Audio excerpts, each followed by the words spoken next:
রাধা মাধবের পুজো উপলক্ষে সেদিন চলে গেছিলাম হালিশহরে এক দাদার বাড়িতে।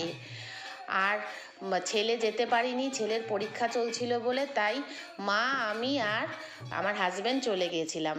তা গিয়েই দেখলাম প্রথমে কীর্তন হচ্ছে। তা প্রথমে কীর্তন একটু শুনে নিলাম। কীর্তন শুনে বেশ ভালোই লাগলো, অনেক দিন পর কীর্তন শুনলাম।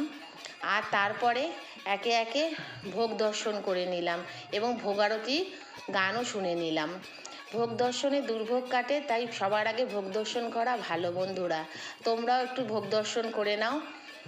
আর তারপরে ভোগ দর্শন করে আমরা চলে গেলাম খাওয়া দাওয়ার দিকে, প্রসাদ নেব বলে। তা প্রসাদ নিতে গিয়ে যেহেতু ছেলে যায়নি, সেহেতু সবাই জিজ্ঞেস করছিল যে ছেলে আসেনি কেন। তা ওর বাবাও একটু প্রসাদ নিয়ে নিল, আমি আর মাও এই বসে গেলাম দুজনেই। প্রসাদে ছিল ফ্রাইড রাইস, আলুর দম, চাটনি, পায়েস, মিষ্টি, পাঁপড়, এই সমস্ত কিছু। আর প্রসাদও খুব সুন্দর হয়েছিল, সুস্বাদু। যেহেতু অনেক বেলা হয়ে গেছিলো আর ছেলে বাড়িতে একা ছিল, তাই জন্য আর বেশি দেরি করিনি, তাড়াতাড়ি প্রসাদ নিতে বসে গেছিলাম।